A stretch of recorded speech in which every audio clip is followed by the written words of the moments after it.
Very good evening to you all. It's a great honour to be here and to be invited to be part of TEDx here. I grew up in a media family. So from the age of 2, that was the year I made my first live television debut. Right, let's get straight to where I come from. I'm dedicating this short lecture to my late father, Rhodri Williams, OBE. My father was a true visionary. He was talking about digital television before anybody else knew what digital was. He helped develop broadcasting in Wales, in other Gaelic nations, in Scotland and in Ireland, and wrote many white papers for the government in the United Kingdom. I spent my whole life looking at my father. He was my mentor. He was my inspiration. He still is.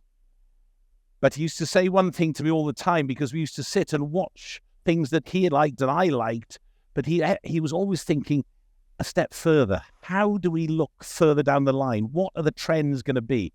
And I always remember this. He used to say to me, look, if you're trying to see or get a feel for a vision for something in the future, you have to look at the younger generation. That's obvious. You have to understand them. Yes, it's far more than just knowing who they are, though. You need to explore their mindset. This is the tricky one. It's all very well saying, yeah, I understand them. Do you? Would you think like them? Can you think like them? Can you make decisions like them?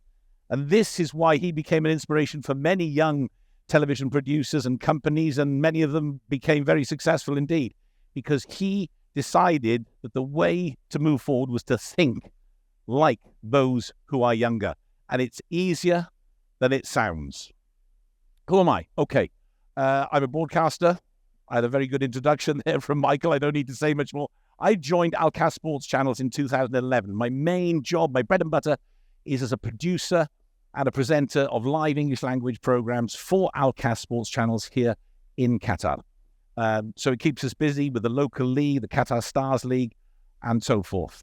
Then in 2018, I was asked to develop and create an online digital hub for Alcast Sports, which we call Alcast Digital. I'm now editor-in-chief of Alcast Digital. My job then was that I actually hired the whole team. I had to hire. Suddenly, I'm hiring millennials and to Generation X, towards the end of Gen X, coming into Generation Z. And I found it quite difficult to do as my father said, start thinking like them. So I started Alcast Digital, and I've been fired twice from the very platform that I created, fired twice by the very people that I hired, because I couldn't quite understand why they were thinking differently to me. And now I'm back because I'm listening to my father, and he says, you have to understand their mindset. And through that way, things are becoming a lot better for me. That's how I see it anyway. So that's who I am. And as I'm going through this little short lecture, I'm talking myself out of a job. I genuinely believe this scenario will not be around for too much longer. That doesn't mean to say I'm going to sit around and I've made enough money to retire. I have to reinvent myself. I have to think of other ways. So where is the future of sports broadcasting? I touched on it before. Generation Z, Gen Z. We hear plenty about it. Who are they? So we all know now it's mainly 1997 to 2012. This is Generation Z. What are they all about? Colloquially known as Zoomers, the demographic cohort succeeding millennials and preceding Generation Alpha. I love looking at them, and this is something they're not. It's digital natives. I love this. Not necessarily, they're digitally literal. They're digital natives. That means from the moment they were born, their life has been about digital ingestion of information, whatever it may be. Slow living. Members of generations then tend to live more slowly than their predecessors. When they were their age, better at delaying gratification than their counterparts from the 1960s, it says, despite concerns to the contrary. Gen Z are also more focused about their careers and future job prospect. Who would have thought? I thought that was heading downwards. My daughter's 15 years of age. She's developed a skill. She's a fantastic rower, river rower. She's actually training and competing with people 2 years older than her. She's doing very, very well. I'm so proud of her. But she wants to go to college. She wants to emulate her mother and go to Oxford. So I said, Jodie, keep rowing, be brilliant at rowing, and Oxford will come calling for you. That's how I see life. No, not my daughter. She phoned me last night, and she said, Dad, 15 now. Dad, I'm thinking of taking time out next year from rowing. I want to focus on my studies. 15. Generation Z. Generation Z and sports media.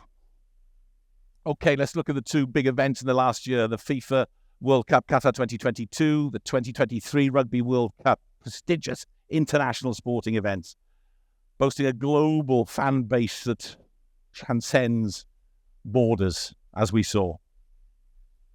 What's different about the modern audience is they want to have their voice heard.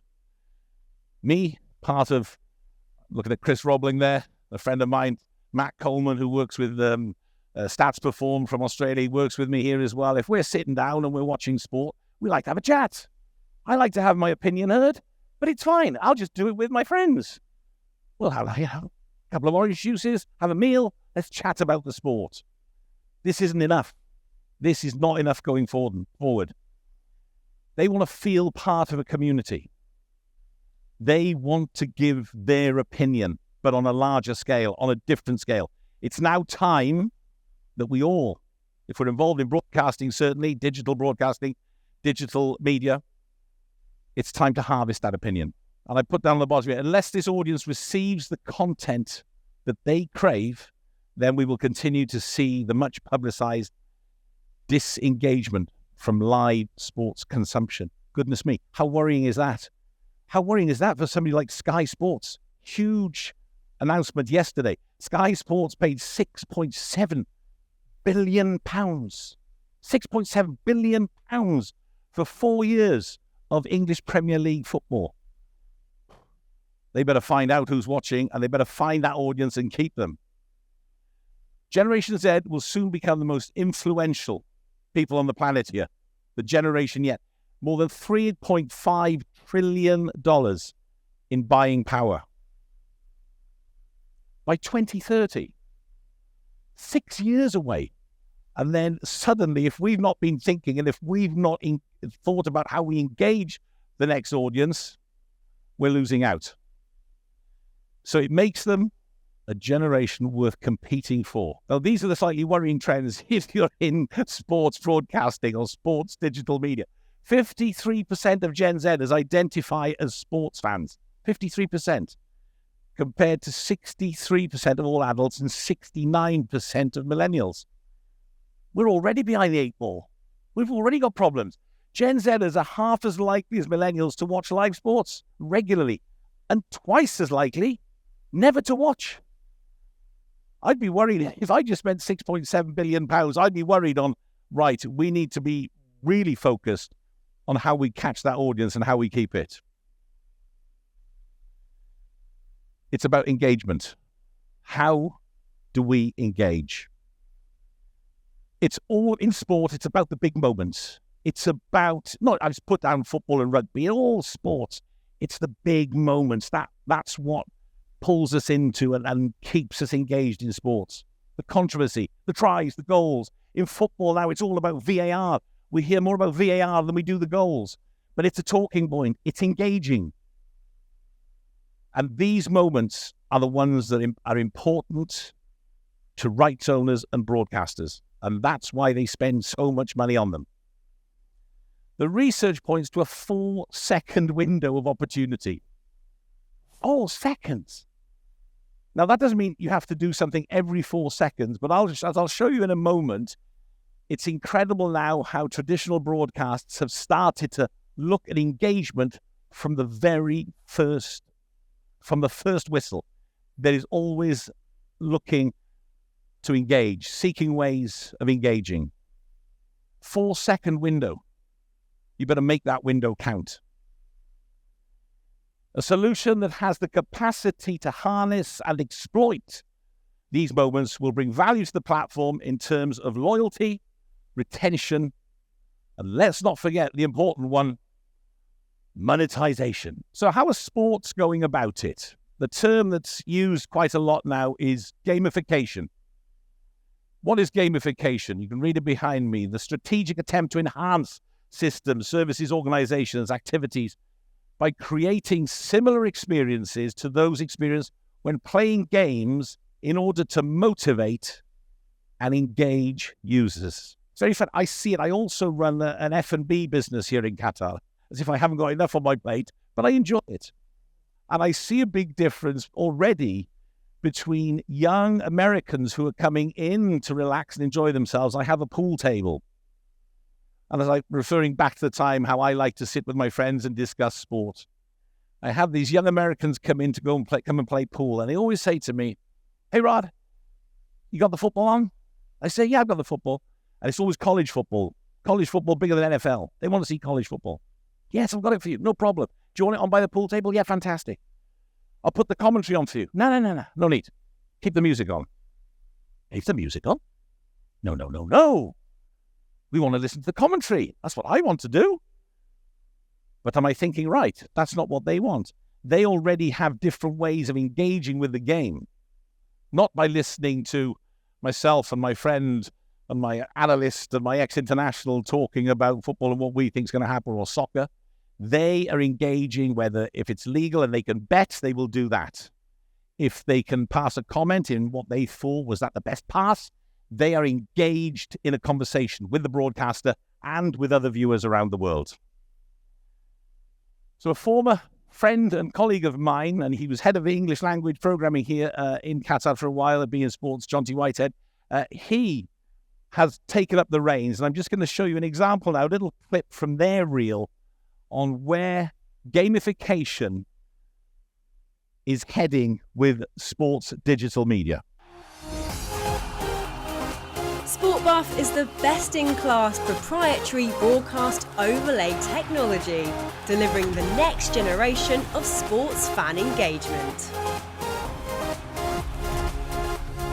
The SportBuff interactive layer sits directly over the broadcast, enabling gamification, live polls, predictions, trivia, purchasing, real-time betting, messaging, and more.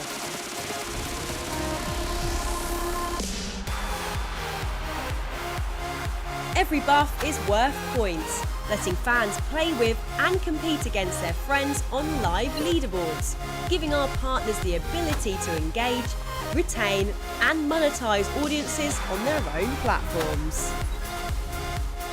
SportBuff offers match pundits and commentators an opportunity to interact directly with fans and get real-time responses. Our first screen experience allows our partners to innovate their digital output with no additional production resource requirements. SportBuff is just one company. They're all over the world. This is what they're aiming to do, to capture the audience, to engage the audience. Somebody said to me today, you know, your mobile phone, I'm starting to develop separation anxiety now. I've left my phone for 15 minutes. And this is how we all are. And this is how Generation Z and going forward will consume media and consume sports events. I'll just give you an example of a traditional show, Match of the Day. It's a famous football show in the United Kingdom broadcast on the BBC. I know Gary Lineker. I like the team that do it. Who wants to watch a program at 10 o'clock at night on a Saturday? I've already seen the goals. I've already discussed the controversy with my friends, on groups, with others. So that is what's happening in digital sports media. Then you've got them. Turn the fans into gold. I'm sounding like some crazy marketing man who wants to make loads of money out of this, but this is the reality. We come from, it's difficult here. I'm trying to get through this quickly. I work here for a state broadcaster. So the mindset is not about money. It's not about commercialization. But I think it's time we need to look at that. We can't always depend on the money coming from the very kind sovereign fund, the sovereign wealth. Let's make things commercial. Drive sponsorship dollars and fan engagement using interactive content features. keep viewers glued throughout your broadcast with interactive content, I beg your pardon. Just very quickly, I met a company in Cannes in the south of France in MIP TV back in 2018-19. And they wanted to come to Qatar and they wanted us to take this on board. And this is not a criticism of Qatar because they were not doing what my father said. It's difficult. You look at it, you're impressed with something. This is the way forward. We all know it. Can we do it? Because we think, well, will our friends like that? Maybe they won't. But maybe we have to. This is where the content, the engagement, and you bring in sponsorship, this is where people pay to be on your platform. This is how you make money. This is how the wheel goes round. So this company is called Megaphone TV. Now we're going away from sport here, but back and remember what I said about that 4-second window, okay? So this is not a sports broadcast. This is a standard local television broadcast in the United States for a Thanksgiving Day, okay? And they've got a parade of floats that's going to come down the street, okay? So this is what they're using in the United States. Every network in the United States uses this. Literally, a gentleman and a woman who are presenting, they say, "Hi, welcome to the show, and it's exciting today because we've got some new floats on the show." That's all they've said is hello. And you can vote and choose the best float. Thanks to Michigan First Credit Union, you can decide on the best float. So simply, within 4 seconds, you're sitting at home, you don't know what to do. Hang on, I'm in the show. I can make a decision here. And if you can go and check Megaphone TV. I'm not here to be a commercial. I'm just telling you about my experiences. These are the people I've met, so this is what I know. And this is what they do. This is how you engage. This is how you keep people engaged. And it's across all genres, not just sport, entertainment, whatever it is, music. You can do it through this. The technology is there, and it's time that we all jump on board to avoid being left behind when our Gen Zers become the most influential generation in just 6 years' time. So I'll just wrap it up now with the quote. As Al Michael says, sports broadcasting is not just about the game, not about the game itself, but about the stories that unfold, the emotions that are felt, and the connections that are made. It has the ability to capture the essence of human drama and bring it to life. Thank you very much.